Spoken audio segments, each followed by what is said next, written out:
Hello welcome ஷேர்வனா stories. இன்றைக்கி நம்ம பார்க்க போகிற கதை என்னென்னா ஒரு மாதிரி டிஃப்ரெண்ட்டாக தியரிட்டிக்கலாக இந்த லைஃபுக்கு எதை சொல்லக்கூடிய ஒரு கருத்துக்கள் நம்ம ஸ்டைலில் இருக்கக்கூடிய ஒரு குட்டி கதை தான். இந்த கதையோட டைட்டில் என்னென்னா ஐம் டயர்ட், அதாவது நான் சோர்ந்து போயிட்டேன். இந்த கதையில் பெருசு கேரக்டர்ஸ் எல்லாம் இருக்க மாட்டாங்க. ஒரே ஒரு கேரக்டர் தான் தன் மனசில் என்ன நினைக்கிறேன் மற்றவங்ககிட்ட சொல்ல முடியாத விஷயங்களெல்லாம் டைரியில் எழுதுவார். அண்ட் அதையே தான் நம்மக்கிட்ட ஒரு கதையை சொல்லியிருப்பாங்க. இந்த கதையோட ஒன்லைன் என்னென்னா அந்த கேரக்டர் கேஷுவலாக போய் யதார்த்தமாக போய் அது கண்டினியூ பண்ணி ஒரு கட்டத்தில் அவருக்கு அது அடிக்ஷனாகவே மாறிடுச்சு. அந்த அடிக்ஷனால் தனக்கு தானே பொய் சொல்ல ஆரம்பிச்சிட்டாரு. அவரால் பொய் சொல்கிறத விடவும் முடியல, சொல்லாமலேயும் இருக்க முடியல. உதாரணத்துக்கு சொல்ல போனால் சாய்க்க கொலைக்காரன் இருக்கான்னு வைங்களேன். அவன் ஃபர்ஸ்ட் கொலை பண்ணும்போது ரொம்பவே பயப்படுவான். அண்ட் செகண்ட் கொலை பண்ணும்போது அவனுக்கு ஓரளவுக்கு பெட்டராக இருக்குது. அண்ட் தேர்ட் கொலை பண்ணும்போது அவனுக்கு சுத்தமாக பயமே இருக்காது. அண்ட் அதே மாதிரி தான் இவருக்கு ஆரம்பத்தில் பொய் சொல்ல போய் அண்ட் கடைசியில் அவருக்கு பழகியே போயிடுச்சு. அந்த அடிக்ஷனால் தனக்கு தானே பொய் சொல்லிக்கிட்டு அது பொய் சொல்லாமலேயும் இருக்க முடியாமல் இவர் ரொம்பவே கஷ்டப்படுவார். தனக்கு தானே ஹர்ட்டும் ஆயிப்பார். கடைசியில் இந்த பொய் சொல்கிறத அவர் ஓவர் கம் பண்ணாரா இல்லையா அப்படிங்கிற மாதிரி ஒரு சிம்பிளான கான்செப்டில் டீப் மீனிங் இருக்கக்கூடிய ஒரு குட்டி கதை தான் இது. சரி வாங்க டைம் வேஸ்ட் பண்ணாமல் கதைக்குள்ளே போயிடலாம். கதையோட ஆரம்பத்துலேயே ஒரு இருட்டான ரூமில் யாரோ டைரி எழுதிட்டு இருக்க மாதிரி காட்டுறாங்க. அந்த டைரி அப்படியே நமக்கு ஃபோக்கஸ் பண்ணி காட்டுறாங்க. அதில் ஐ எம் டயர்ட் அப்படின்னு டைட்டில் போட்டு ஆரம்பிக்கிறாங்க. நான் ஒன்றும் நிறைய வேலை செஞ்சு டயர்டாகலை, இல்லை எனக்கு உடம்பு சரியாமல் போய் டயர்டாகலை, இல்லை ஏதோ ஒரு பர்சன் கீழே எனக்கு போர் அடிச்சு இல்லை அவங்க பண்ண டார்ச்சர்னால நான் டயர்டாகலை.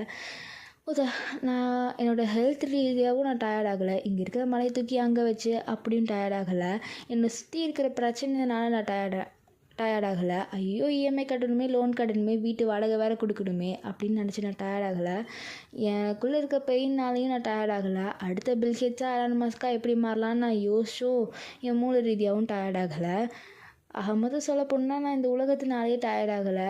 ஏன்டா இந்த உலகத்தோட பாப்புலேஷன் இப்படி இருக்குதுடா, ஃபுட் ப்ரொடக்ஷனுக்கு என்ன பண்ணா, இந்தியா பாகிஸ்தான் வார் வேறு வருதேடா அப்படின்னு நினச்சி டயர்டாகலை. சொல்ல போனோன்னா நான் இந்த பிரபஞ்சத்தினாலேயே டயர்டாகலை. ஏன் இங்கே இவ்வளோ மில்கி வே கேலக்ஸி இருக்குன்றலாம் யோசிச்சும் டயர்டாகலை. கடைசியாக I am tired of lying, நான் பொய் சொல்கிறத நினச்சி டயர்டாயிட்டேன். தான் எந்த அளவுக்கு டயர்டாகலை அப்படிங்கிறத எலாபரேட் பண்ணி சொன்னாரோ பொசுக்குன்னு தான் எப்படி டயர்டான அப்படிங்கிற மாதிரி சொல்லியிருக்காரு.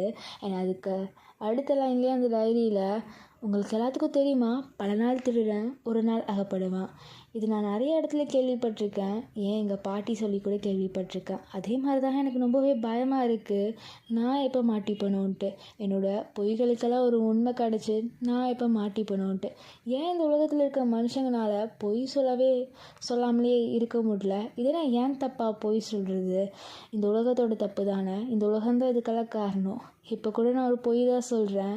ஏன்னா நம்ம எப்பப்போ பிரச்சனையில் மாட்டிக்கிறோமோ அப்பப்போ யாரையாச்சும் தேடுவோம். அவங்க மேலே அந்த பழியை போட்டு நாம் எஸ்கேப் ஆகலான்ட்டு.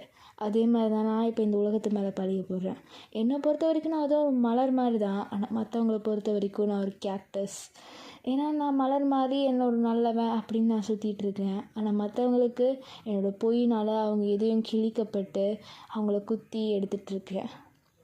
அது என்னமோ ஒரு வகையில் உண்மை தான். என் கண்ணை பாருங்களேன், அதில் ஃபுல்லாக பொய் தான் தெரியும்.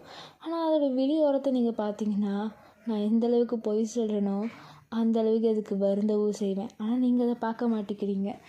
அந்தளவுக்கு கில்ட்டியாக ஃபீல் பண்ணுவேன். எதுக்கு நான் பொய் சொல்லணும் அப்படின்னு நான் என்கிட்டயே கேட்டால் எனக்கு பல ரீசன்ஸ் கிடச்சிது. அதாவது அட்ராக்ஷன், மற்றவங்க என்னை பார்க்கணும், மற்றவங்களோட அட்டென்ஷன் எனக்கு தேவை, கேரிங். அடுத்தது இந்த கேரிங்னு ஒரு விஷயம் சொல்லும்போது எனக்கு ஞாபகம் வந்துச்சு. எனக்கு அந்த படம் பேரெல்லாம் தெரில, பட் ஆனால் அந்த படத்தில் வர ஹீரோயின் தன் கை காலெல்லாம் நல்லா தான் இருக்கும், இருந்தாலும் அது உடஞ்ச மாதிரி தனக்கு வலிக்கிற மாதிரி சீன் போட்டு மற்றவங்க தன்னை கவனிக்கணும் பார்த்துக்கணும் அப்படின்னு நினைப்பாங்க. அதை நான் அப்படியே எக்ஸாம்பிளாக ஷேர் பண்ணிக்கிறேன். மற்றவங்க தன்னை கவனிக்கணும் அப்படின்னு அவர் அந்த டைரியில் எழுதுகிறாரு. மற்றவங்களோட ஸ்மைலை பார்க்கணும், மற்றவங்களோட சந்தோஷத்தை எனக்கு சொந்தமாக்கிக்கணும். இந்த மாதிரி பல வகையான விஷயங்களுக்காக நான் பொய் சொல்கிறேன். இதுக்கு நான் எக்ஸாம்பிள் சொல்லணுன்னா, பேரண்ட்ஸ் கிட்ட காசு இல்லைன்னா வைங்களேன், இருந்தாலும் காசு தன்கிட்ட இருக்கிற மாதிரி சொல்லி நமக்கு பிடிச்ச விஷயங்களை நமக்கு வாங்கி கொடுத்து நம்ம சந்தோஷத்தை அவங்க சந்தோஷமாக பார்ப்பாங்க. ஸோ இதெல்லாம் ஜஸ்ட் சிம்பிள் எக்ஸாம்பிள்ஸ் தான். நான் உங்ககிட்ட அதை ஷேர் பண்ணிக்கிறேன். ஒரு கட்டத்தில் அந்த பொய் சொல்கிறதே அடிக்ஷனாக மாறிடுச்சுன்னா எப்படி இருக்கும் அப்படின்னு அவர் அந்த டைரியில் எழுதியிருக்காரு. அதோட ரிசல்ட் என்ன தெரியுமா? நமக்கு தானே பொய் சொல்லிப்போம். தனக்கு தானே பொய் சொல்ல ஆரம்பிச்சிருவோம்.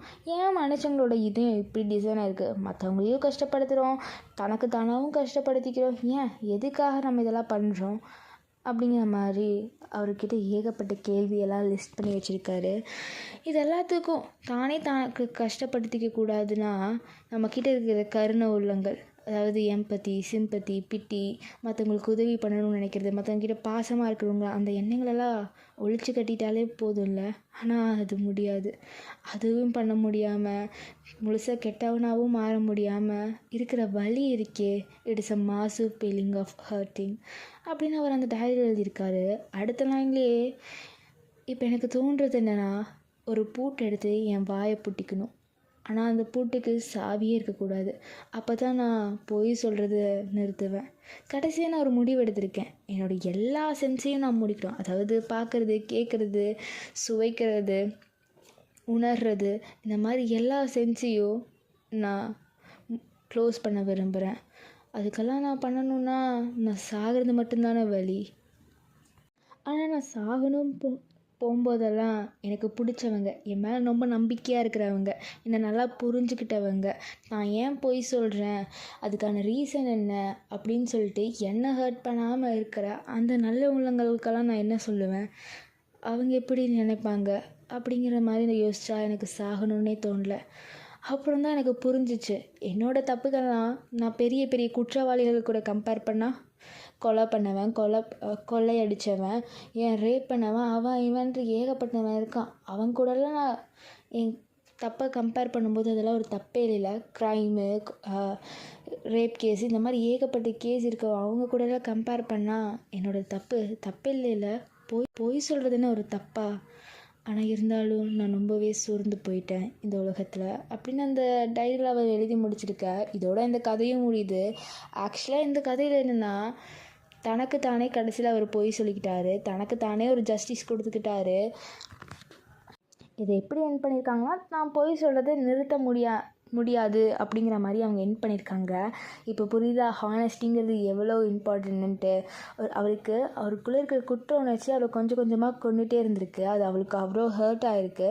பட் இருந்தாலும் அவனால் பொய் சொல்கிறத நிறுத்த முடியல. ஒரு சின்ன விஷயமா இருந்தாலும் அதை பொய் சொல்லி அந்த பொய் குட்டி போட்டு அந்த மாதிரி அவர் வாழ்ந்துட்டுருக்காரு. திடீர்னு உண்மைதான் பேசணும்னு சொன்னனால அவரால் அவர் மைண்டை செட் பண்ணிக்கவும் முடியல. ஸோ தான் பொய் சொல்கிறதவே கண்டினியூ பண்ணிட்டு வாழலாம் அப்படிங்கிற மாதிரி அவர் டிசைட் பண்ணியிருக்காரு. இந்த கதையை பொறுத்த வரைக்கும் ஏகப்பட்ட மீனிங்ஸ் இருக்குது. பட் நான் சொல்கிற மீனிங் என்னென்னா, நம்ம மனசு சொல்கிறது கேட்கணும். ஒரு மனுஷன் சக்ஸஸ் ஆகணும்னா அவனோட மனசு ரொம்பவே முக்கியம். அதே மாதிரி உண்மையாகவும் இருக்கணும் அப்படிங்கிறது தான். இதோட எனக்கு கதை முடியுது. உங்களுக்கு இந்த ஸ்டோரி பிடிச்சிருக்கா அப்படிங்கிறத மறக்காமல் கமெண்டில் சொல்லுங்கள். அண்ட் சப்ஸ்கிரைப் பண்ணிக்கோங்க. இந்த ஸ்டோரி புரியாதவங்க திரும்ப ஒரு டைம் இதை பார்த்தீங்கன்னா கண்டிப்பாக உங்களுக்கு புரியும். அன்டில் தென் பாய்.